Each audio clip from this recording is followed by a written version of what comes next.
Hey guys, I'm going to show you today how to get more likes and followers on your Instagram page by utilizing trending hashtags that are, of course, in relations to the image that you posted.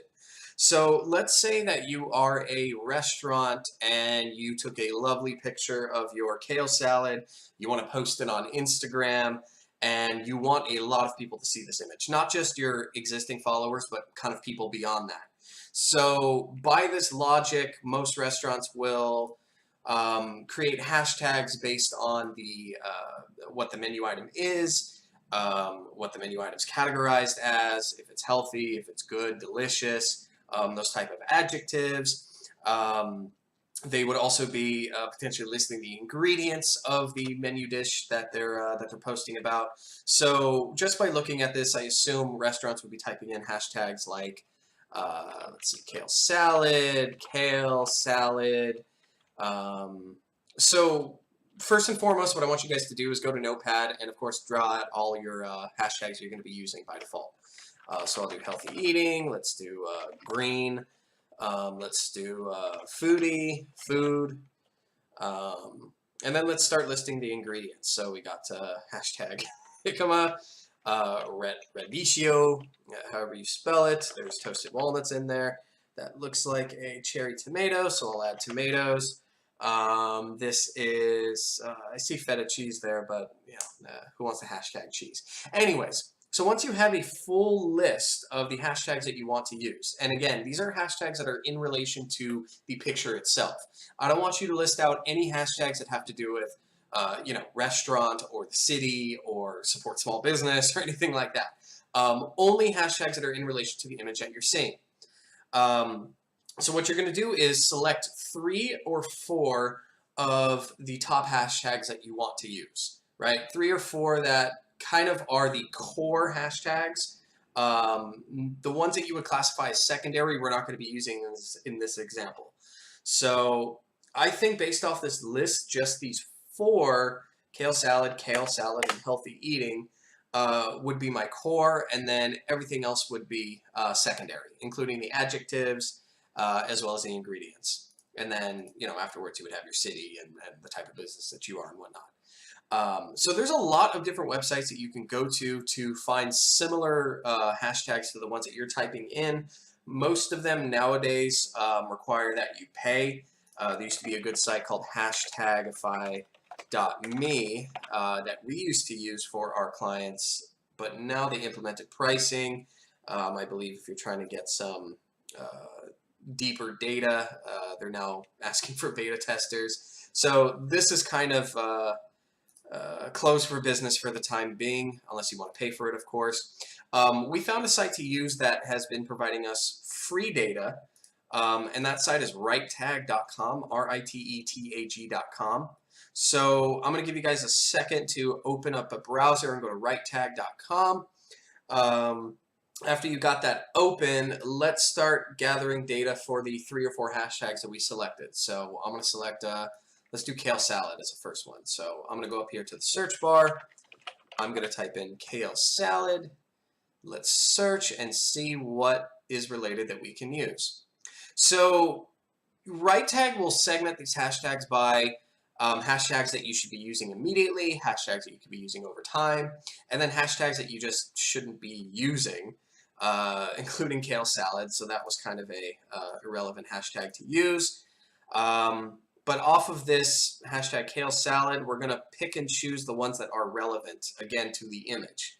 So we got gluten-free, and then lunch can be secondary. So I'm going to type in gluten-free. I'm going to type in lunch. So now we're kind of done with that. Let's go to the next one, which is kale. I'm going to remove this salad here. Let's click on search.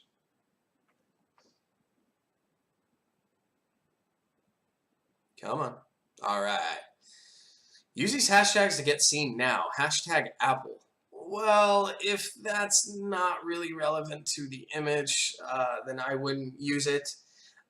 So mainly I want you guys to work with the hashtags that you're able to get seen over time. The ones that are seen now, like Apple, I assume, I don't know, maybe there's a kale salad recipe that's really trending right now. These are temporary. They are not sustainable to overall growth or for long-term growth. So use these hashtags get seen over time seems to be the best way to do this. So off of kale, we got that already. We got salad, right?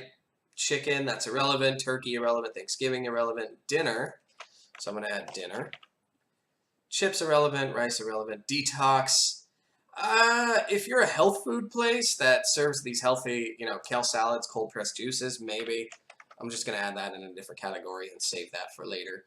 Don't use spinach, cauliflower, spinach, kale, onion. These are sorted by, or actually they're not sorted, but they're tabled out to show the values of how many people have tweeted, how many people have retweeted, image views, link clicks, and so on and so forth. The main metric you want to look at is hashtag exposure per hour, right? These are people that are looking at posts with these related hashtags. So you can even, once with this list, you can even segment it out and say, okay, if you don't want to use all of them, then maybe we'll just use the ones that have, over 100,000 views or exposure. So let's go to the next one. I'm going to do one more, just salad, and then I'm sure you guys can pick up from here. So let's wait for that to load. Okay, so we have today. That can work. Why not? Recipe, you're not posting about a recipe. Food, of course, we have food right here, so we're going to skip that. Salad we have. Lunch we have. Dressing, why not? Soup, no. Eating, sure. Cheese, potato, fruit. Monday, okay. Maybe we're going to put that as temporary or conditional. So if it's a Monday and you're posting it, why not? Potato salad, irrelevant.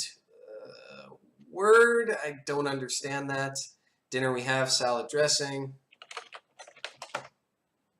Tomato, rice, pizza, we have tomatoes. Let's do tomato. Cool. So now we have our list of hashtags that we're going to be using. Let's say healthy eating produced all this stuff too. So now we're going to eliminate again